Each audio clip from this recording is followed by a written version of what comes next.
क्या इसका अर्थ यह है कि हमें पाप करते रहना चाहिए ताकि अनुग्रह की वृद्धि हो? एकदम नहीं। हम सब के सब पाप की ओर से मर चुके हैं, तो हम अब कैसे पाप में जीते रहेंगे? क्या आप लोग यह नहीं जानते कि ईसा मसीह का जो बपतिस्मा हम सबको मिला है वह उनकी मृत्यु का बपतिस्मा है?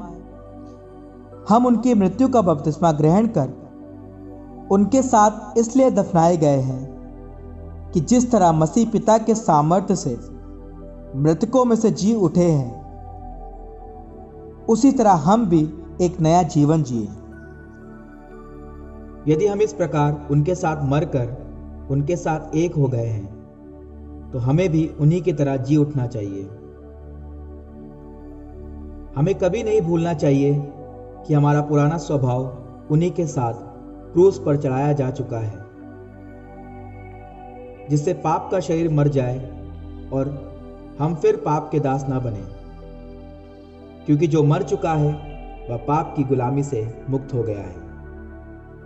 हमें विश्वास है कि यदि हम मसीह के साथ मर गए हैं, तो हम उन्हीं के जीवन के भी भागी होंगे, क्योंकि हम जानते हैं कि मसीह मृतकों में से जी उठने के बाद फिर कभी नहीं मरेंगे।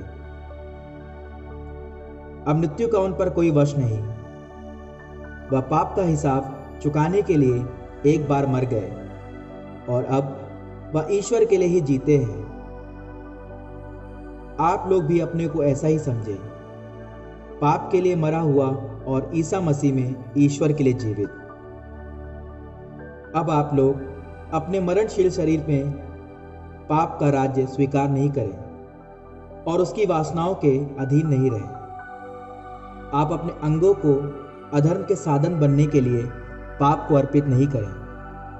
आप अपने को मृतकों में से पुनर्जीवित समझकर ईश्वर के प्रति अर्पित करें और अपने अंगों को धार्मिकता के साधन बनने के लिए ईश्वर को सौंप दें। आप लोगों पर पाप का कोई अधिकार नहीं रहेगा। अब आप संहिता के नहीं बल्कि अनुग्रह के अधीन हैं।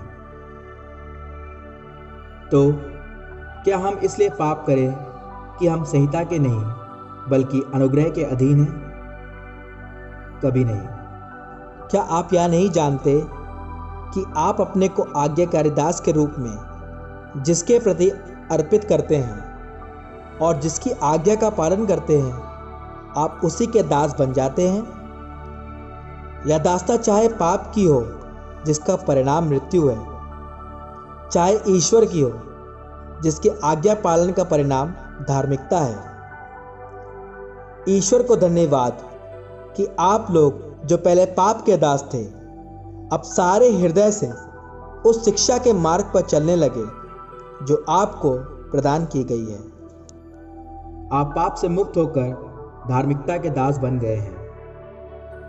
मैं आपकी मानवीय दुर्बलता के कारण साधारण मानव जीवन का उदाहरण दे रहा हूं।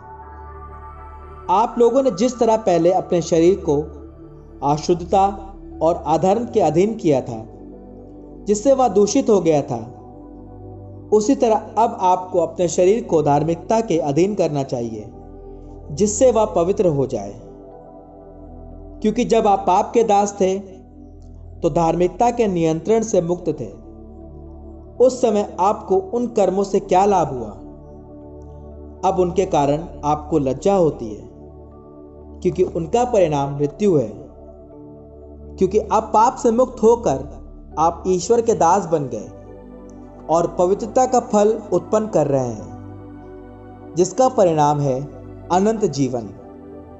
क्योंकि पाप का वेतन मृत्यु है, किंतु ईश्वर का वरदान है हमारे प्रभु ईसा मसीह में अनंत जीवन।